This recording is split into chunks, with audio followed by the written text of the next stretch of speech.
Olá a todos mais uma vez, sejam muito bem-vindos a essa aula de dilatação térmica, tá? Meu nome é Jonas Pereira dos Santos Filho e sou bolsista do programa Residência Pedagógica. E vamos começar. Bom, pessoal, e o que seria a dilatação térmica? Bom, quando a gente transfere calor para um corpo, a sua temperatura aumenta. E quando a gente retira calor, a sua temperatura diminui. Um exemplo prático disso é, por exemplo, a gente colocar água em um recipiente, né? Por exemplo, uma panela, e colocar no fogão para esquentar. A gente está transferindo calor, consequentemente essa água vai esquentar, né? Até o ponto que ela vai ferver, vai começar a mudar de estado, líquido para gasoso, certo? Essa mudança de estado é somente uma consequência. E um exemplo dessa dilatação térmica ou contração acontece nos termômetros clínicos de mercúrio. Tá? Aqui a gente pode ver essa barrinha preta, mais escura, essa barrinha é constituída de mercúrio. Isso na verdade é mercúrio líquido que está dentro desse termômetro. E quando a gente aquece essa ponta metálica, há uma dilatação térmica que sofrida nessa coluna de mercúrio, e ela vai expandir, né? E assim a gente vai poder ver qual a temperatura que vai estar marcando o que a gente vai estar medindo, né? Por exemplo, a temperatura corporal. E se a gente resfriar, o mesmo vai acontecer, só que dessa vez ele vai se contrair e a gente vai poder medir essa temperatura que vai estar abaixo, né, da temperatura ambiente, da temperatura normal de equilíbrio que ele vai estar. Existem 3 tipos de dilatação: a dilatação linear, a dilatação superficial e a dilatação volumétrica. Aqui a gente tem um exemplo de dilatação linear. Tá? Consideremos que essa barra, né, por exemplo, metálica, tem um comprimento inicial L0. Tá? Essa notação é só para entendermos que ela tem um comprimento específico. E aí quando a gente aquece essa barra, ela vai aumentar o seu comprimento. Tá? A dilatação linear ela é referente ao comprimento, certo? Então quando a gente esquentar essa barra, ela vai aumentar o seu comprimento, tá? Em uma distância, em uma porção ΔL, certo? E a gente vai ver que essa barra vai ficar maior, né? Ela vai ter um comprimento agora L final, tá? Então, quando a gente aqueceu, ela dilatou, né? Expandiu o seu comprimento. A dilatação superficial é referente a uma superfície, a uma área de superfície, tá? Por exemplo, aqui a gente tem uma chapa metálica, né? E aí, ao aquecer essa chapa metálica, ela vai expandir, né, de maneira uniforme, se ela for homogênea, constituída do mesmo material em todos os pontos dela. Então, ela vai expandir de maneira uniforme também, certo? E essa diferença de área, certo, de superfície, vai ser dada por esse nosso termo ΔS, tá? Esse termo ΔS ele é referente à expansão de área de superfície.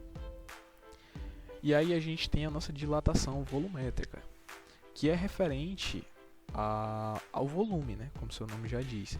Ela é basicamente a união da dilatação linear com a dilatação superficial, tá? Consideremos aqui nesse exemplo um recipiente que está cheio de um líquido, certo?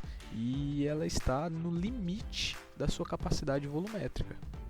Bom, se a gente aquecer esse sistema, né, se a gente aquecer essa água, vai haver uma dilatação, certo? Desse líquido e, consequentemente, esse líquido vai vazar, vai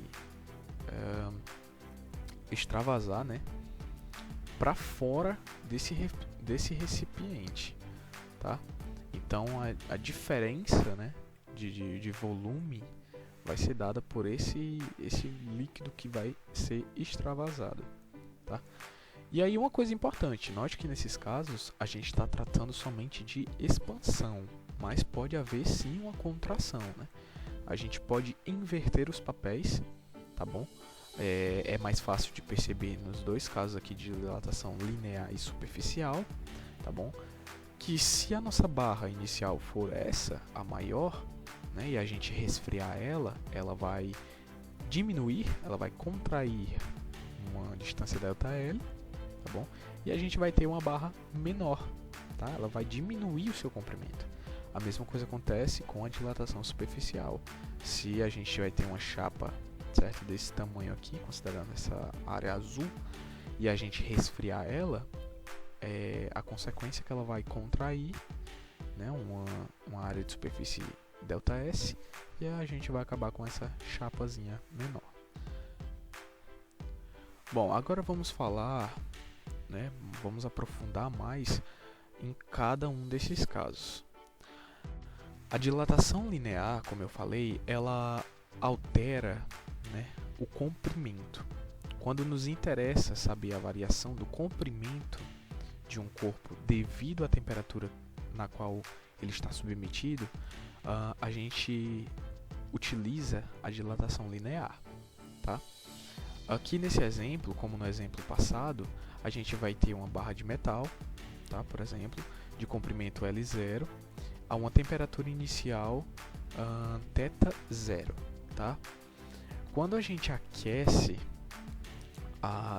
essa barra, quando a gente aumenta essa temperatura de θ0 para θ, certo? Essa barra vai expandir, ok? E ela vai ter um comprimento agora L, tá bom? E essa variação de comprimento aqui vai ser justamente o nosso fator de dilatação, tá bom? E como é que a gente faz para calcular essa dilatação? Esse valor de ΔL, né? Bom, a gente vai considerar, certo, que o nosso ΔL é a nossa variação de comprimento, tá bom? Olha só, essa barra aqui maior, ela só é maior que a barra menor por esse fator, por esse comprimento aqui, ó, ΔL, tá bom? Então, a diferença de comprimento da primeira para a segunda é somente o fator ΔL, tá bom? Então, a variação de comprimento ΔL é L, a barra maior, menos o comprimento da barra menor, L0, tá bom? A variação de temperatura vai ser a mesma coisa, tá bom?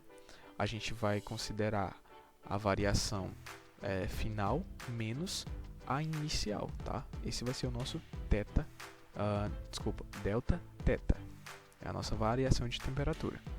E a gente pode escrever a relação, né, entre essas grandezas como sendo ΔL igual a L0 alfa Δθ, onde o nosso ΔL é justamente a nossa variação de comprimento, né? A nossa dilatação.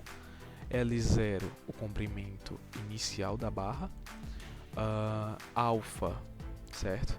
É chamado de coeficiente de dilatação linear e ele depende das características do material que está sendo aquecido, está sendo trabalhado, certo? E o nosso Δθ é a nossa variação de temperatura, tá bom? Dado por a temperatura final menos temperatura inicial. E a unidade, né, por último, mas não menos importante, a unidade desse coeficiente de dilatação linear é graus Celsius a menos 1. Ou você pode considerar ele em outras escalas termométricas, né? Por exemplo, como a Kelvin ou Fahrenheit, que são as mais utilizadas. Vai depender de qual unidade de temperatura você vai estar utilizando para calcular o seu Δθ, tá bom? Bom, no caso da dilatação superficial, vamos considerar agora, né, como no exemplo passado, uma placa de metal, certo? Que ela possui uma área de superfície dada por S0, tá? É a notação para a área inicial de superfície. E a área, a gente sabe, a área de um quadrado é lado vezes lado, tá bom? Então, se cada aresta dessa tem um comprimento L0, a gente vai ter que a área de superfície vai ser dada por L0 vezes L0, certo? Isso a uma temperatura inicial θ0, tá bom? Se a gente aumentar a temperatura para uma temperatura θ, como no exemplo anterior, a gente vai ter uma dilatação superficial, tá bom? ΔS, que vai ser dada por S menos S0, tá bom? E o nosso S nada mais é do que L0 mais ΔL vezes L0 mais ΔL, tá? Lado vezes lado. Olha, note que aqui houve uma dilatação da aresta, certo? A aresta está maior do que essa daqui, a aresta dilatada, e essa dilatação, a diferença dela é dada por ΔL, tá? Então a gente vai ter essa diferença de dilatação aqui, tá bom? Por isso que a gente fica com esse ΔL somando o L0. Bom, e a variação superficial, né? A nossa dilatação superficial pode ser dada por ΔS, que é a nossa variação, igual a S0, que é a nossa área de superfície inicial, beta, que é chamada de coeficiente de dilatação superficial e também depende do material trabalhado, tá? E o nosso Δθ, que é a nossa variação de temperatura, tá bom? E a gente pode relacionar, né, beta, né, o nosso coeficiente de dilatação superficial, com o nosso alfa, que era o nosso coeficiente de dilatação linear, tá? De modo que beta é igual a 2 vezes alfa, tá bom? Bom, e a nossa dilatação volumétrica, por último, mas não menos importante, temos a nossa dilatação volumétrica. Dessa vez a gente vai considerar um cubo metálico, tá? De volume inicial dado por V0 é igual a L0 vezes L0 vezes L0, ou seja, L0 ao cubo, né? A gente sabe que para calcular o volume de um cubo, a gente vai calcular a área da base vezes também a altura, né? Que também é L0. E isso é uma temperatura θ0, θ inicial, tá bom? Ao aumentar a nossa temperatura para θ, tá bom? O volume desse cubo vai aumentar, de modo que o volume final dele vai ser dado por L0 mais ΔL multiplicado, né, 2 vezes mais 2 vezes pelo mesmo fator, né? L0 mais ΔL vezes L0 mais ΔL. Exatamente igual ao exemplo anterior de dilatação superficial, tá bom? Esse ΔL, como eu expliquei, é devido à diferença, né, de comprimento dessa aresta aqui, tá bom? Bom, e a gente pode dizer então que o fator, né, a grandeza ΔV, que é a nossa variação de volume, é dada por ΔV igual a V0, que é o nosso volume inicial, gama, tá? Esse símbolo aqui grego, essa letra grega é chamada de gama, que é chamado... Bom, e então a gente pode dizer que o nosso ΔV, né, a nossa variação de volume, vai ser dada por ΔV igual a volume inicial, V0, gama, tá? Que é chamado de coeficiente de dilatação volumétrica, que também depende do material trabalhado, vezes Δθ, tá? Igualzinho aos exemplos anteriores, tá?